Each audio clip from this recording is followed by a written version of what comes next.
is John Wilcox, and this is Redeeming the Fathers of America.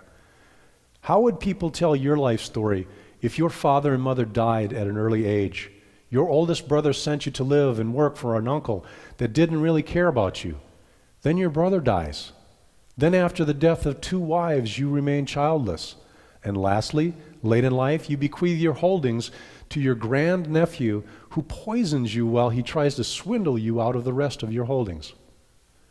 History, with its variety of characters and their depth of virtue, either lacking or substantial in nature, always amazes me. What defines a man or a woman that they would be remembered by those who come after them? The life of George Wythe defines such a character. Wythe was born in Elizabeth City County, now Hampton, Virginia, in 1726. His father was a respected farmer, and young George was provided with a comfortable lifestyle, one with apparent ease of circumstances. His education was that of a modest school, which did little to expand his knowledge as it was confined to the English language and the elementary rules of arithmetic. However, George's mother was the granddaughter of noted Quaker teacher, preacher, and controversialist George Keith. The Scottish Keith was a promising mathematician and a student of Oriental languages, before becoming a Quaker and joining the ministry. These principles were passed down to his granddaughter, and it was by her faith and extensive knowledge of the times that helped her to establish a proper foundation for her son George, instilling in him a love of the Latin and Greek languages, as well as attaining achievements in the understanding of the sciences and polite literature. Sadly, the death of George's mother ended this treasured influence and impact she had on his life.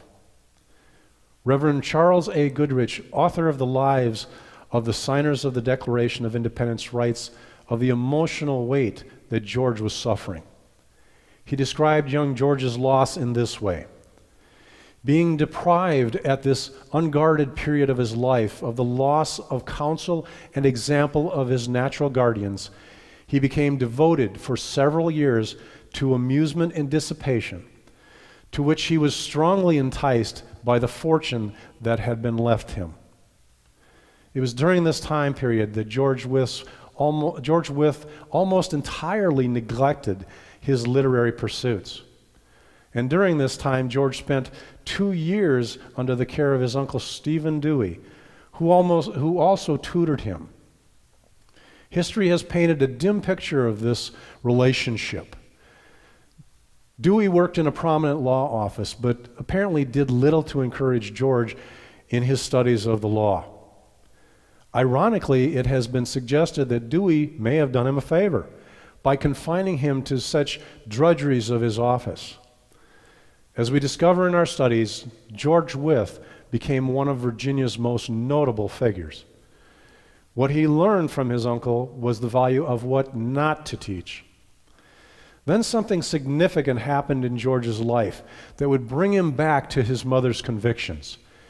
He cast aside the indulgences that held him back and began to pursue his studies of law diligently, becoming a student in the law office of Mr. John Lewis, who mentored him. In 1746, George Wythe was admitted to the colony's General Court bar. Wythe was known as a man of integrity who would not take a case where the individual or party was guilty.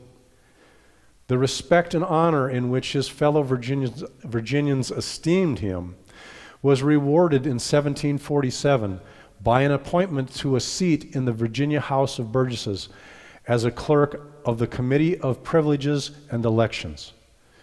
Wythe held this position until the birth of the Revolution. George moved to Williamsburg in 1748, where he engaged in stimulating social banter with like-minded academics at nearby William and Mary College. In 1750, the young attorney was elected a Williamsburg alderman, and 4 years later, he was appointed as the colony's attorney general. Wythe's devotion to the law and his service to the colony caught the eye of clients such as John Blair, a descendant of the founder of William and Mary, Henry Fitzhugh of King George County, and the Curtis family, whose daughter, Martha Curtis, would marry Wythe's good friend, George Washington, in 1759. Wythe remained in service to the colony of Virginia until 1758, when he was elected a burgess for the College of William and Mary. He represented the college until 1761. Thomas Jefferson studied and learned the law from Wythe, and in a manner of speaking, Wythe's signature on the Declaration was a teacher's endorsement of his pupil's finest brief. Among Wythe's other law pupils were John Marshall, perhaps the greatest Chief Justice of the United States, and St. George Tucker. When Wythe was Virginia's chancellor, Henry Clay was his assistant. Thomas Jefferson wrote, "No man ever left behind a character more venerated than George Wythe. His virtue was one of the purest tint, his integrity inflexible, and his justice exact. Of warm patriotism and devoted as he was to liberty and the natural and equal rights of man, he might truly be called the Cato of his country." George Wythe served his country well right up to the time of his death on June 8, 1806. Wythe lived his life to the full. He tried not to waste 1 minute of it. Studious, devoted, long-suffering and patience with his students at law. He was a consummate example to many a great leader of this nation's founding history. In conclusion, I was deeply moved by George Wythe's character and his love for knowledge of the law and his love for humanity by his exemplary devotion to the education of young people.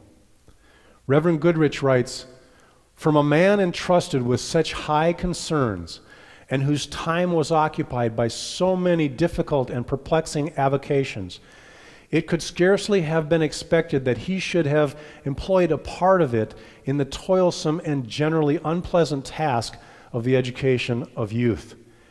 Yet even to this he was prompted by his genuine patriotism and philanthropy, which induced him for many years to take great delight in educating such young persons as showed an inclination for improvement.